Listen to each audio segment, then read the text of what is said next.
तेरवा घाट, पेरवा घाट घाट घाट तेरवा घाट जा रहे हैं हम लोग ना।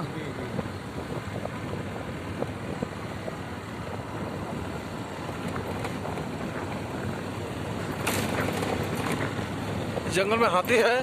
जी जी। और क्या है? अरे हम हाथी के बारे में जानते हैं, बाकी भी बताएंगे, यही बताएंगे।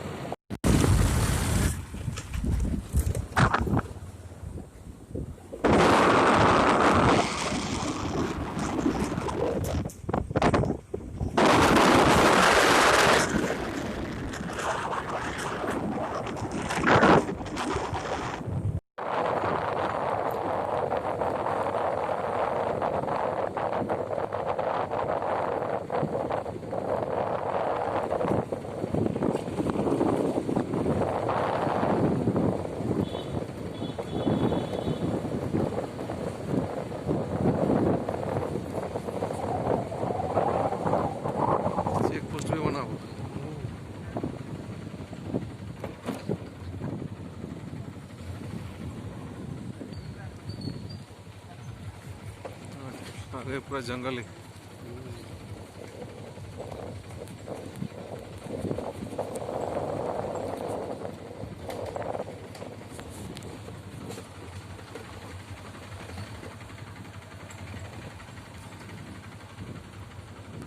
दल चलना पड़ेगा नहीं? हाँ कुछ ये रास्ते पे यहाँ से 70% सीढ़ी कम पड़ जाती है। अच्छा, ये तो धीरे आराम से चलना चाहिए। हाँ, ब्रेक लगा लगा के। हाँ। स्टेप छोटा कीजिए।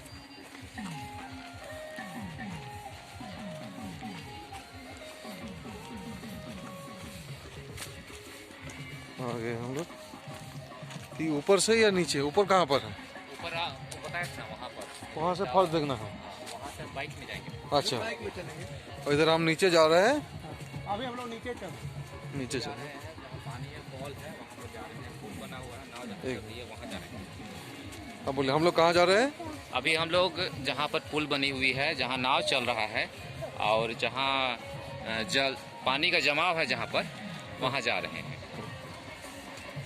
और विशेष वही देखने का चीज़ है, जैसे नज़दीक से अगर आपको फॉल देखना है तो नज़दीकी एरिया में ही जाना पड़ेगा, पुल पार करके तभी देख पाएंगे। पेरवा घाट का फॉल देखने के लिए हमेशा आपको नदी के दूसरे साइड में जाना पड़ता है। अच्छा, नदी के इस साइड से नहीं देख सकते, नहीं दिखता है। अच्छा, बनावट ही है। तो अभी बहुत सारे दुकान स्थानीय लोगों ने दिया है ना? हाँ, ये स्थानीय लोग ही हैं। हाँ। और स्थानीय ग्रामीण ही है, यहाँ पर इनको परमिशन दिया गया है यहाँ पर दुकान लगाने का, इसलिए यहाँ पर स्थानीय लोगों का ही ज़्यादा ये है दुकान है।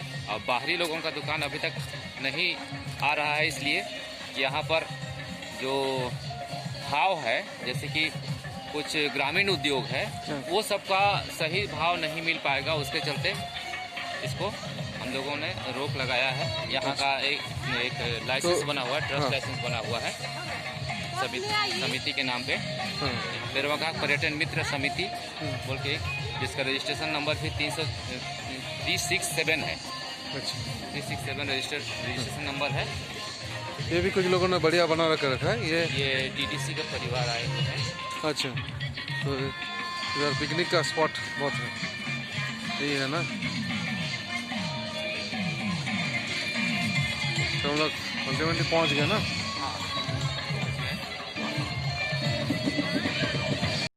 पुल नहीं बना हुआ था। हाँ। तो जो फॉल का नज़ारा होता था, वो फॉल का नज़ारा हम लोग तो नहीं दिखा पाते थे पर्यटकों को। अच्छा। और वो ये पुल बनने के बाद में आप डायरेक्ट यहाँ से फॉल का नज़ारा देख सकते हैं। हाँ। यहाँ से जाने के बाद में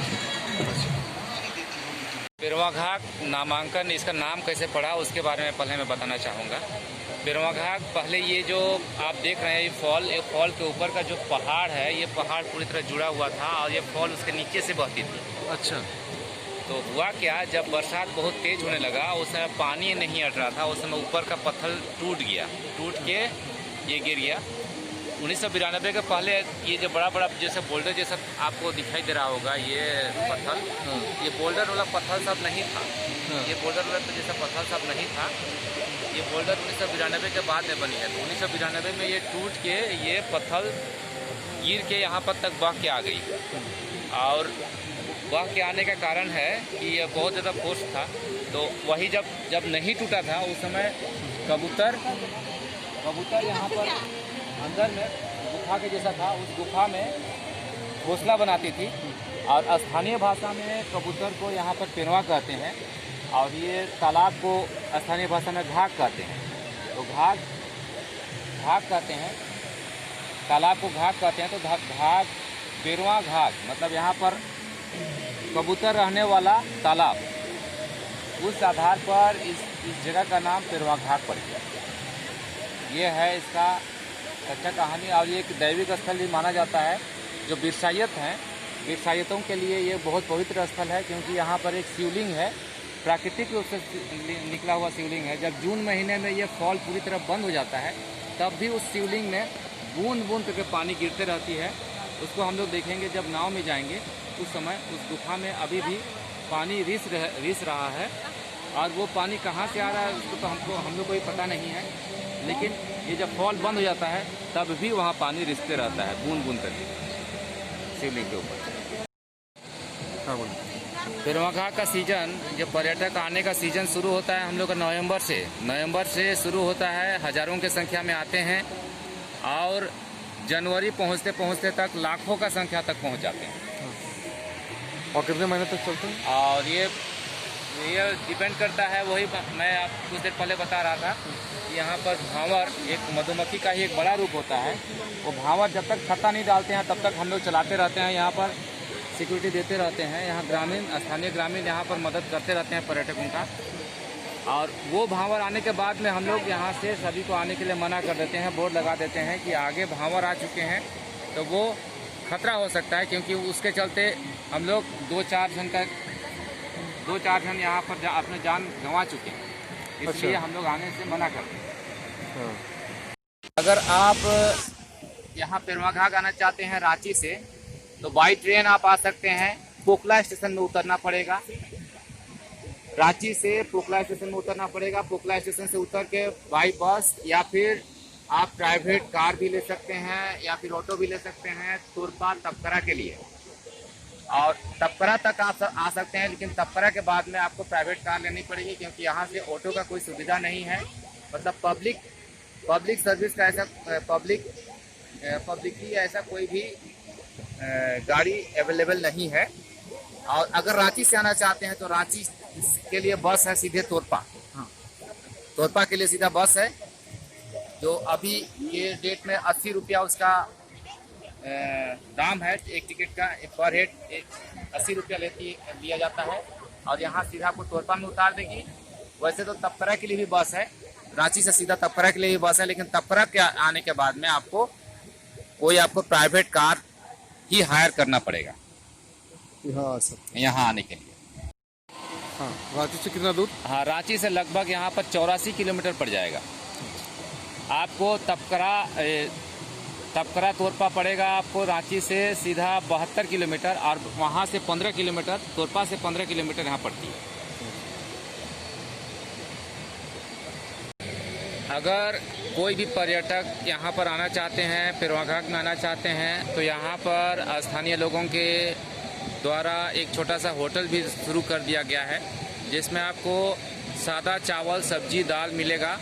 और अगर स्पेशल ऑर्डर दे रहे हैं, आप एक दिन पहले ऑर्डर दे रहे हैं, जिसके लिए आपको यहाँ का समिति का अध्यक्ष का नंबर और होटल का जो संचालक है, जो मैनेजर है, उसका नंबर दिया जाता है। उसका नंबर आपको लिपलेट में दिया जाता है। यहाँ पर बहुत जगह पर या फिर साइट में जाइएगा, हम लोगों का एक यूट्यूब है पेरवा घाघ बोल के, उसमें भी जाइएगा, या फिर एक साइट है www.perwaghaghparyatan बोल के एक साइट है। उस साइट के जरिए आप बुक कर सकते हैं। यहाँ पर आप कोई भी वेज या नॉन वेज खाना चाहेंगे तो नॉन वेज तभी मिलेगा आपको यहाँ पर जब आप एक दिन पहले इसका ऑर्डर देंगे, अन्यथा बाकी समय में आपको यहाँ पर वेज का ही प्रयोग किया जाता है।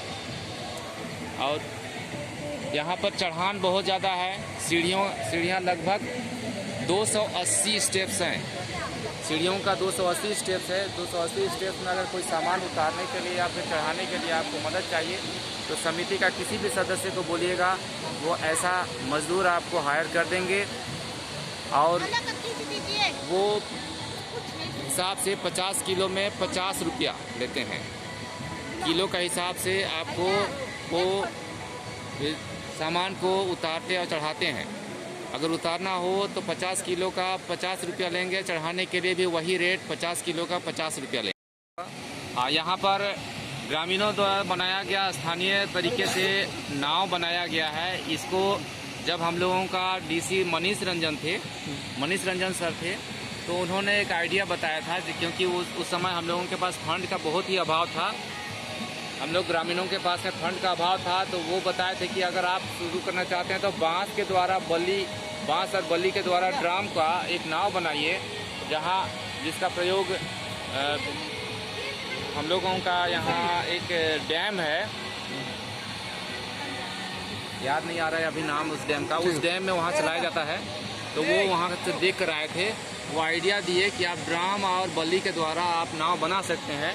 तो उसी के आधार पर हम लोगों ने ये नाव को तैयार किया और उन्होंने इस नाव को तैयार होने के बाद में ही लाइफ जैकेट का भी प्रयोग, लाइफ जैकेट के लिए भी सहायता प्रदान किया, जिसमें हम लोगों को 40 लाइफ जैकेट मिला हुआ है अभी। तो ये नाव कितना पैसा लेते हैं वो जगह दिखाने? एक नाव में जगह दिखाने के लिए पर हेड 30 रुपया है। और खासियत ये है कि पिछले 5 सालों से हम लोग ग्रामीणों ने इस नाव का भाड़ा 30 रुपया ही रखा है।